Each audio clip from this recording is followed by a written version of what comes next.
बिस्मिल्लाहिर्रहमानिर्रहीम। अस्सलाम वालेकुम नाज़रीन। दोस्तों, आज की वीडियो में हम आपको बताने वाले हैं कि हज़रत अली रज़ी अल्लाह तआला अन्हु ने फरमाया, घर में औरत का रोना कैसा है, यानी जिस घर में औरत रोती है उस घर में अल्लाह ताला का कौन सा अजाब नाज़िल होता है। तो दोस्तों, ये वीडियो बहुत ही खास होने वाली है, तो इस वीडियो को आप आखिर तक लाजमी देखिएगा। अगर आपने अभी तक हमारा चैनल सब्सक्राइब नहीं किया तो चैनल को सब्सक्राइब कर लें और इसके अलावा दोस्तों कमेंट सेक्शन में अपनी राय का इजहार भी लाजमी कीजिएगा। नाज़रीन, एक मर्तबा हज़रत अली रज़ी अल्लाह तआला अन्हु एक रास्ते से गुजर रहे थे। उन्होंने देखा कि एक शख्स अपनी बीवी पर जुल्म कर रहा था और मार रहा था। हज़रत अली रज़ी अल्लाह तआला अन्हु करीब गए और उस शख्स से फरमाने लगे, ऐ शख्स, अल्लाह से डरो, तुम्हारी मुफलिसी, परेशानी और तुम्हारे रिज्क में तंगी का सबब यही है कि तुम्हारी बीवी तुम्हारे ही घर में तुम्हारे जुल्म से रोती है। ऐ शख्स, जिस घर में औरतें रोती हैं उस घर में रिज्क के फरिश्ते नहीं आते और यूं इस घर में रहने वाले मर्द के रिज्क की राहें तंग होने लगती है और यूं वो घर, वो शख्स परेशानी और मुफलिसी में गिरफ्तार हो जाता है। याद रखना कि अल्लाह ताला ने औलाद मर्द की तकदीर पर और रोजी औरत की तकदीर में लिखी है। अगर तुम ये चाहते हो कि तुम्हारे रिज्क में फरावानी हो, इज्जत, शोहरत, दौलत दिन ब दिन बढ़ती जाए, तो अपने घर में औरतों का ख्याल रखो, उन्हें खुश रखो। अल्लाह के फजल करम से तुम इज्जत, शोहरत और दौलत में फरावानी पाओगे। दोस्तों, इसी तरह का एक और वाक़या है। एक मर्तबा हज़रत अली रज़ी अल्लाह तआला अन्हु रास्ते से गुजर रहे थे। आपने देखा एक आदमी अपनी औरत पर जुल्म कर रहा था, उसकी तौहीन कर रहा था। हज़रत अली रज़ी अल्लाह तआला अन्हु उसके करीब गए और फरमाने लगे, ऐ शख्स, याद रखना, अल्लाह ने मर्द को ताकतवर इसीलिए बनाया है ताकि वो औरत की हिफाजत कर सके, ना कि औरत पर जुल्म करे। जो मर्द अपनी औरत पर जुल्म करता है तो अल्लाह ताला उस पर लानत भेजते हैं। तो वो शख्स कहने लगा कि या अली, ये औरत मेरी निकाह में है, मैं इससे जो बात कहता हूँ ये मेरी बात नहीं मानती। हज़रत अली रज़ी अल्लाह तआला अन्हु ने फरमाया कि निकाह का मतलब ये नहीं कि तुमने अपने लिए गुलाम खरीदा हो, बल्कि निकाह का मतलब ये है कि तुमने अपनी नस्ल को बढ़ाने के लिए इस औरत से मदद तलब की है, कि तुम्हारी औलाद की अच्छी तरबियत के लिए इस औरत को तुमने चुना है। याद रखो, जिसे मदद ली जाए उसे गुलाम नहीं समझते और जो तुम्हारी औलाद को परवान चढ़ाए उसे हकीर नहीं समझते, बल्कि इसका तो शुक्र अदा करना चाहिए। याद रखना कि औरत पर जुल्म करने का मतलब ये है कि औलाद की बगावत, यानी आने वाले वक्त में इस औरत के जिस्म से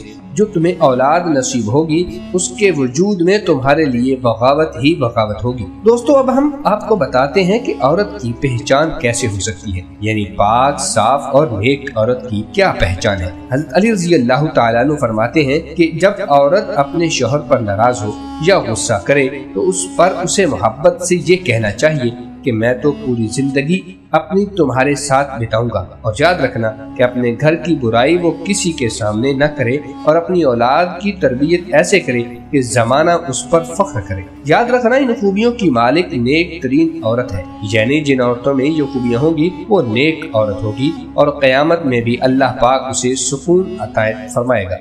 दोस्तों, इस रिवायत के अलावा कुरान और अहादीस में पाक औरत की खूबियाँ बयान की गई हैं। यहाँ हम आपको नेक बीवी की मुख्तलिफ खूबियाँ बयान करते हैं। तमाम लड़कियाँ ये बात याद रखें कि जब भी नेक औरत की खूबियों की बात होगी तो शौहर की फरमाबरदारी सरे फरिश्त होगी। नेक औरतें वो हैं जो फरमा बरदार हैं और अपने शौहर की गैर मौजूदगी में अपने माल की हिफाजत और अपनी आबरू की हिफाजत करने वाली हूँ। नबी करीम सल्लल्लाहु अलैहि वसल्लम से पूछा गया, सबसे बेहतरीन औरत कौन सी है? तो आप अलैहिस्सलातु वस्सलाम ने फरमाया, वो औरत जब उसे शौहर देखे तो वो खुश हो जाए और शौहर जब उसे हुक्म दे तो उसकी फरमा बरदारी करे और अपनी जान और माल में शौहर का नापसंदीदा काम न करे। औरत की मोहब्बत में हकदार सबसे ज्यादा उसका शौहर है। इसका अंदाजा इस बात से लगाया जा सकता है कि नमाज इबादत की सबसे आला किस्म है और सजदा इसकी चोटी है, लेकिन शरीयत में शौहर का मकाम व मर्तबा वाज़ेह करने के लिए इतनी ऊंची मिसाल बयान की गई है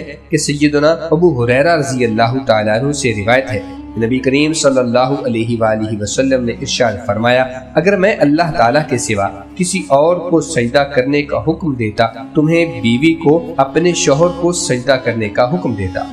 फिर आप सल्लल्लाहु अलैहि वसल्लम ने फरमाया, उस जात की कसम जिसके कब्जे में मेरी जान है, औरत अपने रब का हक अदा नहीं कर पाएगी जब तक वो अपने शौहर का सारा हक अदा न करे। तमाम ख़वातीन को ये सोचना चाहिए कि जिस रब ने मर्दों को 1 से ज्यादा और 4 तक बीवियां रखने की इजाजत दी है, वो रब हमसे ज्यादा हमारी मसलहतों और जरूरियात से वाकिफ है।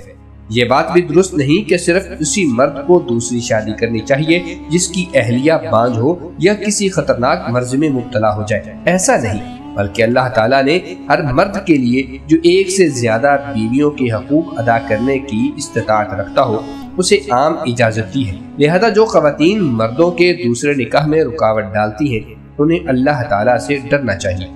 मर्द और औरत के बाहमी ताल्लुक को मजबूत और कायम रखने वाली चीज दोनों में बाहमी उल्फत व मोहब्बत और एक दूसरे के लिए जज्बा इसार और कुर्बानी है। लिहाजा अगर कभी इस ताल्लुक में दरारें पड़ना शुरू हो जाएं, तो इस्लाम उसके लिए रास्ते भी तजवीज़ करता है। मर्द को तलाक का इख्तियार दिया गया है, लेकिन इससे पहले इस्लाह अहवाल के लिए घर का सरपरस्त होने की हैसियत से ये हिदायत की गई है, अगर औरत मर्द के हकूक की अदायगी से इज्तनाब करती है या इसमें कोई कमी बेशी करती है या खुद सरी और बगावत पर उतर आती है, तो ऐसी सूरत में उसे नसीहत की जाए और हर तरह से समझाने की पूरी कोशिश की जाए। अगर ये तरीका कारगर साबित ना हो तो फिर औरत को बिस्तर पर तन्हा छोड़ दिया जाए, यानी एक ही घर में रहते हुए उससे ताल्लुक तोड़ दिया जाए। यकीनन अल्लाह ताला की जात ने जो तराकीब बताई हैं, उनमें हमारे लिए बड़े ही फायदे हैं। अगर ये नुस्खा भी कारगर साबित ना हो तो फिर हल्की मार मारने की इजाजत दी गई है, लेकिन चेहरे पर मारना सख्ती से मना है और ऐसी ज़रब जिससे हड्डी टूट जाए या जख्म आ जाए, इसकी भी ममानियत है। यहाँ मारने से मुराद दरअसल ऐसी हल्की सजा है जो औरत की अना को मजरूह करके इस्लाह की तरफ माइल करने में मदद दे। जो लोग इस इजाजत से नाजायज फायदा उठाकर औरतों को गाली गुलोच और ज़दोकोब करते हैं, वो अल्लाह और उसके रसूल सल्लल्लाहु अलैहि वसल्लम की नज़र में इंतहाई नापसंदीदा लोग हैं। एक हदीस मुबारका का मफहूम कुछ यूँ है कि तुम में से जो लोग अपनी बीवियों को मारते हैं वो हरगिज अच्छे लोग नहीं हैं। आखिरी चीज जिसकी हिदायत उसके बाद की गई है वो ये है कि मर्द और औरत दोनों की तरफ से मुनसिफ मुकर्रर किए जाए, जो अल्लाह ताला के खौफ के साथ दोनों फरीकों के दलाइल सुनने के बाद हक और इंसाफ के मुताबिक फैसला करे। किसी मर्द को ये इख्तियार नहीं दिया गया कि औरत को लटकाए रखे, न तलाक दे और न ही उसके हकूक अदा करे। याद रहे, जो लोग ऐसा रवैया इख्तियार करते हैं वो सख्त गुनाह के मुर्तकिब होते हैं। एक अहम हिदायत इस बाहमी ताल्लुक को जोड़े रखने के लिए ये भी दी गई है, कोई मोमिन किसी मोमिना औरत से नफरत न करे। अगर वो तुम्हें नापसंद हो तो हो सकता है कि अल्लाह ने उसमें तुम्हारे लिए खैर कसीर रखी हो। उम्मीद करते हैं कि आपको ये वीडियो जरूर पसंद आई होगी। अगर वीडियो अच्छी लगी हो, वीडियो को लाइक करते हुए कमेंट सेक्शन में आपकी इस बारे में क्या राय है जरूर दीजिएगा। अल्लाह ताला हम सब का हामी नासिर हो। आमीन सुम्मा आमीन।